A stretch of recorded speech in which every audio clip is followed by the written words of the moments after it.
Assalamualaikum warahmatullahi wabarakatuh. Apa kabar anak-anak? Semoga kalian senantiasa sehat, tetap semangat dan dalam keberkahan. Pada pertemuan kita kali ini kita akan belajar tentang fabel. Tujuan pembelajaran hari ini yaitu mengetahui apa itu definisi dari fabel. Anak-anak, kalian tentu pernah membaca fabel. Mengapa nenek moyang kita menciptakan fabel? Pada pertemuan sebelumnya, kalian sudah belajar tentang cerita fantasi, bukan? Fabel dan cerita fantasi sama-sama teks narasi. Kalian perlu memahami teori tentang fabel, mengenai hakikat cerita dan fabel akan memudahkanmu dalam belajar teks fabel. Nah, Ustazah dalam pembukaan kali ini akan membacakan sebuah cerita untuk kalian. Simak baik-baik ya. Belalang Sembah. Suatu hari di sebuah kebun anggur, tinggallah sebuah keluarga semut dengan anggota jumlahnya yang sangat banyak.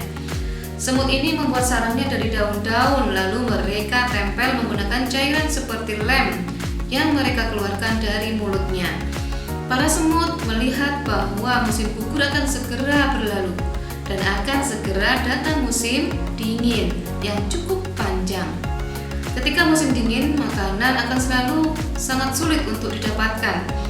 Maka para semut segera mencari berbagai macam makanan untuk mereka kumpulkan sebagai bahan persediaan ketika musim dingin telah tiba. Berbeda halnya dengan seekor belalang sembah. Belalang sembah memiliki mata yang besar dan tangan yang panjang. Mereka sering hidup di pohon-pohon seperti halnya para semut. Ketika musim dingin akan tiba, belalang sembah hanya berlatih menari. Setiap hari belalang sembah itu hanya berlatih menari. Namun sang belalang lupa bahwa dia harus mengumpulkan makanan untuk persiapannya menghadapi musim dingin. Suatu hari sang belalang sembah menari di dekat sarang semut. Dia menari dengan sangat anggun. Gerakan tangan dan badannya yang pelan dan lembut membuat tariannya terlihat sangat mengagumkan. Para semut melihat sang belalang sembah menari, namun mereka tidak menghiraukan tarian indahnya itu karena mereka memiliki tugas yang sangat penting. Sang belalang yang sedang menari melihat para semut berjalan dengan membawa makanan untuk dibawa ke sarangnya. Sang belalang sembah heran dengan apa yang dilakukan semut, lalu dia bertanya kepada salah satu semut tentara yang sedang berjaga di dekat para semut bekerja.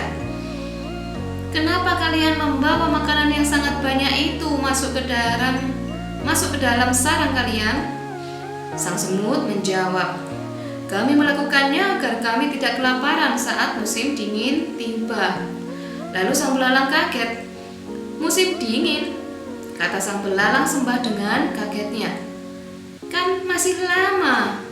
Lebih baik kita bersenang-senang saja dulu, kata sang belalang. Semut tak menghiraukan sang belalang. Semut tetap tekun mengumpulkan makanan. Akhirnya musim dingin pun tiba. Belalang belum sempat mengumpulkan makanan karena sibuk menari. Belalang kelaparan dan lari ke rumah semut. Ia meminta makanan kepada semut. Semut awalnya tidak mau memberikan makanannya karena takut kehabisan. Akan tetapi, melihat belalang lemas kelaparan, semut tak tega dan memberikan makanannya kepada belalang. Belalang pun kembali bugar dan dia berjanji untuk dapat mengelola waktu dengan baik sehingga tidak berakibat buruk. Masa depan adalah milik setiap orang. Maka setiap orang perlu menyiapkan masa depannya dengan berusaha. Bukan hanya menikmati kesenangan di masa sekarang tanpa memikirkan masa depan. Nah, anak-anakku, dari cerita yang baru saja Ustazah sampaikan, siapakah tokoh dalam cerita tersebut? Ya, tokohnya adalah belalang sembah dan semut. Belalang sembah dan semut adalah hewan atau binatang yang sering kita jumpai dalam kehidupan sehari-hari. Dalam cerita tersebut, kita diajak untuk mengikuti kehidupan mereka, masuk dalam dunia mereka. Belalang dan semut diceritakan melakukan aktivitas seperti halnya yang dilakukan oleh manusia.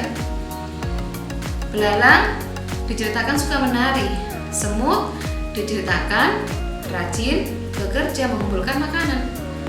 Karakter belalang dan semut digambarkan demikian tentu tak lepas dari kehidupan mereka yang sesungguhnya di dunia nyata.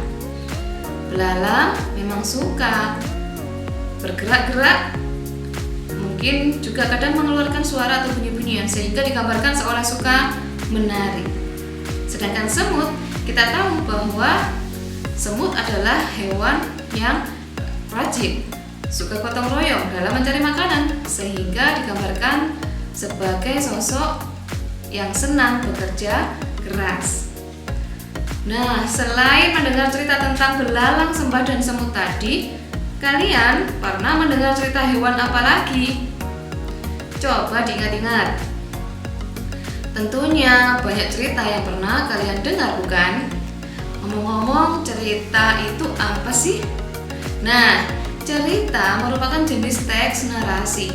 Teks narasi mencakup semua jenis tulisan atau lisan yang mengandung unsur cerita. Hampir setiap hari kita terlibat dengan cerita. Berbincang-bincang dengan teman sambil menceritakan sesuatu adalah kegiatan bercerita. Membaca atau menonton cerita tentang jagoan superhero adalah kegiatan menikmati cerita.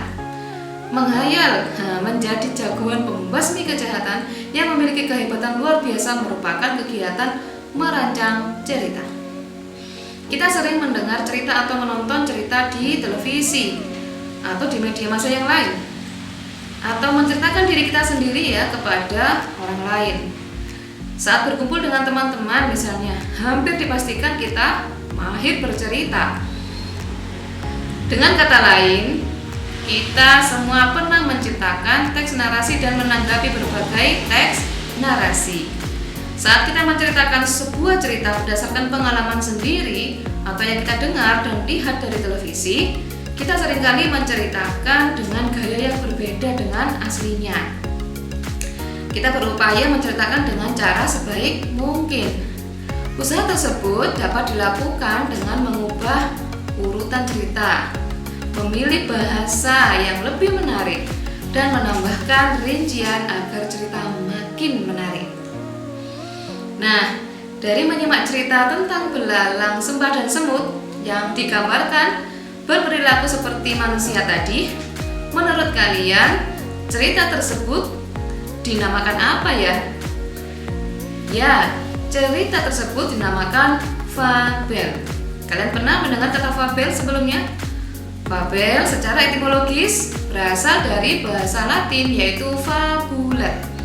Fabel merupakan cerita tentang kehidupan binatang yang berperilaku menyerupai manusia.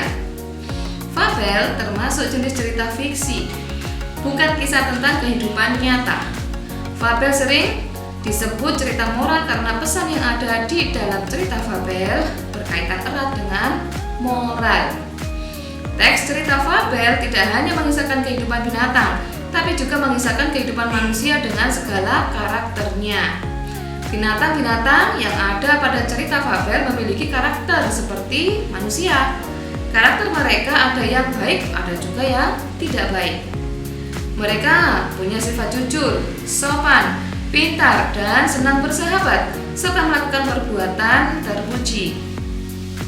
Mereka ada juga yang berkarakter licik, culas, sombong, suka menipu, dan ingin menang sendiri. Cerita fabel tidak hanya ditujukan kepada anak-anak saja, tapi juga kepada orang dewasa. Setelah membaca dan memahami teks cerita fabel, kalian dapat belajar pada karakter binatang tersebut. Cerita fabel menjadi salah satu sarana yang potensial dalam menanamkan nilai-nilai moral.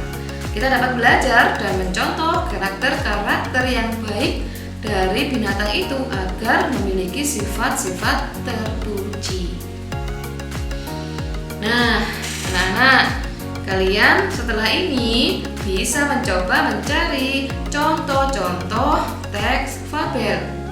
Kemudian coba kenali ciri-ciri dari teks fabel yang telah kalian baca tersebut. Kita akan bertemu pada pertemuan selanjutnya.